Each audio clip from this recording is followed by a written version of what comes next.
I have been blessed with countless mentors. I want to talk about two very special ones, my grandmothers. My grandmother Snyder, my father's mother, was born in a shtetl in Russia in the late 1800s. Think Fiddler on the Roof, but without the dance numbers. She was one of the youngest children in a family of 7. During her childhood in Russia, Russian soldiers would get drunk and make sport of going through the Jewish villages and shooting and killing Jews as if they were animals. Russian soldiers would also take young Jewish men that they didn't kill into the Russian army, which was also a death sentence. So many Jews from that area, hoping for a better life, immigrated to the United States in the early 1900s.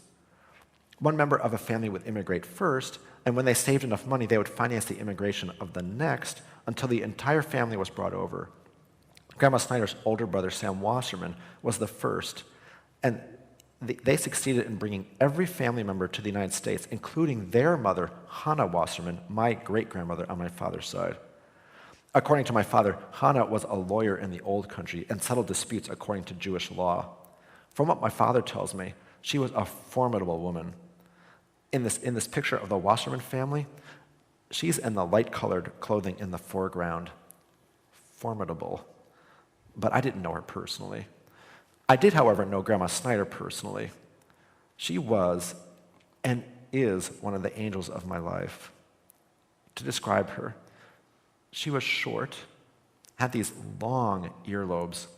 I have to admit to you, here and now, that those earlobes made me queasy.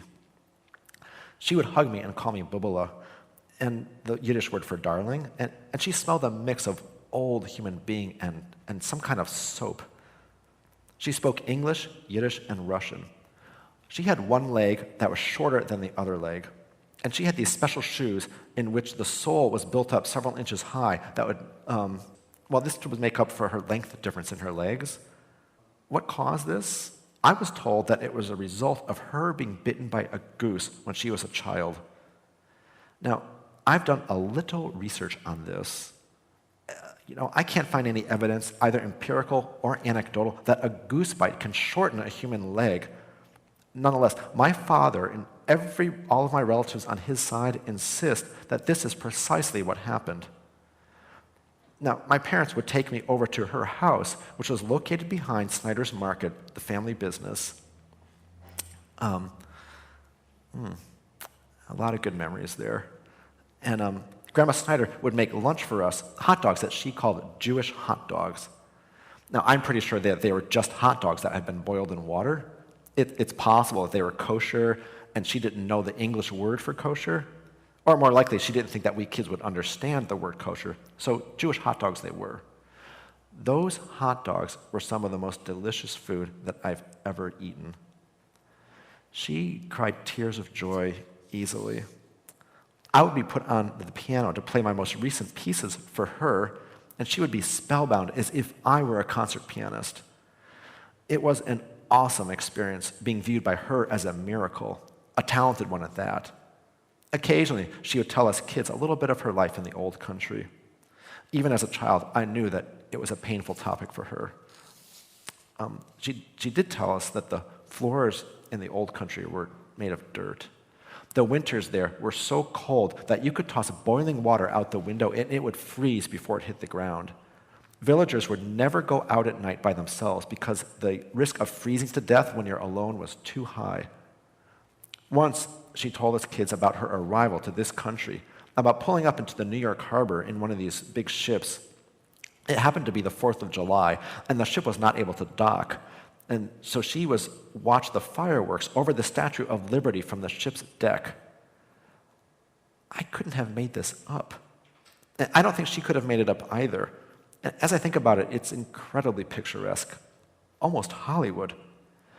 She teared up and cried at the memory. I remember asking my father, "Why is Grandma crying?"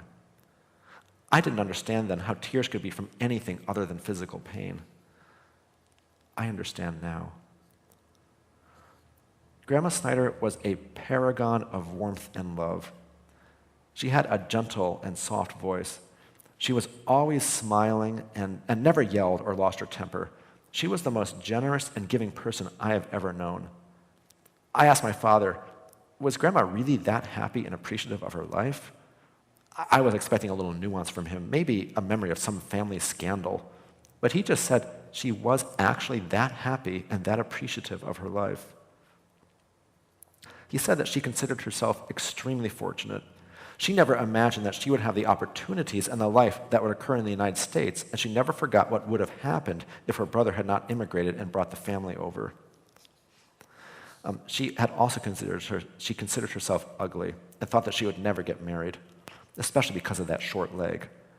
But she met her husband, Morris Snyder, my grandfather on my father's side, in Springfield, Massachusetts, at a school for learning English for new immigrants.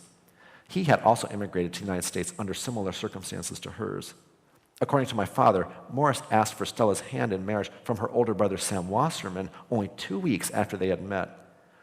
That they were very much in love was apparent to me even as a child. She really lived in a constant state of gratitude, not ever taking anything for granted, and knowing that her family and business were blessings. This gray-haired, loving babushka was one of my first mentors, even before Mrs. Gilman came along and the rest. She gave me the love of loving and her warmth. She gave me certainty that the finest experiences in life were of love. My grandma Levine, my mother's mother, was not that kind of old-world babushka. Grandma Levine was born here in the United States. She was second generation. Her parents had immigrated from Russia. You remember that shtetl we were talking about? Well, her parents came from there. Her father started a successful junkyard business, which was very successful. Gertrude, my grandmother, was raised in a wealthy family. She went to Smith College, an elite all-women's school in Northampton, Massachusetts. When I was older, Grandma Levine told me that when she was in college, she smoked pot. She was a world traveler. She had a special fondness for Latin America and Spain, and she spoke Spanish fluently. She and her husband were avid art collectors, and Grandma Levine was a classically trained pianist and was quite good. The famous concert pianist Maurice Rosenthal, who himself had been a student of Franz Liszt, came through the Springfield area in the 1940s and somehow ended up practicing on my grandmother's Baldwin baby grand piano. We have actual proof of this, as he signed his autograph inside the piano, and it's still there. That piano ended up in the house I grew up in, and I learned how to play on it. So I have this actual physical connection to Franz Liszt via that piano, though I'm not quite as good as he was. I was also put on the piano stool to play for my Grandma Levine. This was a different experience from playing for my saintly Grandma Snyder. Where Grandma Snyder was in ecstasy listening to me play chopsticks, Grandma Levine looked at me with an alert eye and a critical ear. She was ruthless in pointing out my errors. Where Grandma Snyder was generous as a saint, Grandma Levine was a bit, how should we say, selfish. Well, actually, she was very selfish. This selfishness emerged in full force when I was in my 20s and my parents were going bankrupt. Now, my father had worked for years for Gertrude's husband, my mother's father, at his company, which manufactured art smocks for kids to wear in art classes in grade school. When my grandfather Levine retired, he sold the business to my father. As we now know, art smocks for grade schoolers were not destined to become part of the new economy, and so my father's business failed in the 1980s. My grandparents Levine refused to defer my parents' payments to them for their business purchase, and they refused to financially help my parents, even though they themselves were millionaires. They allowed my parents to go bankrupt and lose their home. My father, who had run his own business of 30 employees, was reduced to a floor salesman at Radio Shack. My mother was a psychological wreck from the betrayal of her own parents. To this day, I still find myself blaming Levine genetics for my moments of selfishness and small-mindedness. I took to calling them the dark ones. But just as later episodes of the Star Wars saga revealed Darth Vader to be less evil than what we may have originally thought, I've been remembering the lighter side of my Grandma Levine. Even though her relationship with my parents was complex, to say the least, it was very simple with me. She adored me. She had a gigantic yard and a large vegetable garden. She would make us corn on the cob, freshly picked from her garden, and it was awesome. She showed me that if I held a buttercup under my chin would glow yellow, She interpreted this phenomenon as because I was a good person and I liked butter. What does liking butter have to do with being a good person? Well, I have no idea what that was about, but it was a tender and loving gesture. Grandma Levine would whisper in my ear that I was her favorite grandchild, and then she would swear me to secrecy. I had the feeling that all 5 of her grandchildren heard the exact same secret. Like the buttercup demonstration and the corn on the cob, this secrecy, even at the expense of my brothers and sisters, was her way of loving me. She would also teach me about her art collection, and she would take me to art museums. She came to my 6th grade class and gave a talk about Spain, complete with her large collection of artifacts, and sprinkled in with a lot of Spanish, albeit with her Jewish accent. It is hard to reconcile implacable evil and selfishness with a woman who braved my 6th grade class. This edgy woman was one of my earliest mentors. Even though it sometimes appeared that she seemed bent on my family's destruction, it turns out that she too gave me precious gifts. She gave me sharp intelligence, and just plain sharpness. Yes, I can be edgy at times. She gave me the drive to become educated and to appreciate sophisticated worldly experiences. I even followed her example to learn a foreign language as an adult, not by necessity, but just for the fun of it. She learned Spanish and lived in Spain and Latin America in the 1960s. I learned Italian and lived in Italy in the 1980s. She smoked pot in the 1920s. I smoked pot in the 1980s.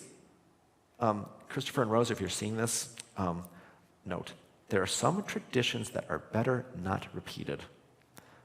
Now, my grandmothers have passed on. The piano with Maurice Rosenthal's signature resides at my parents' place in Massachusetts and is still played by my father and by me when I visit. I am a result and an inspiration of both of these remarkable women of their times. Grandma Snyder showed me how to enjoy music. My grandmother Levine showed me how to play it.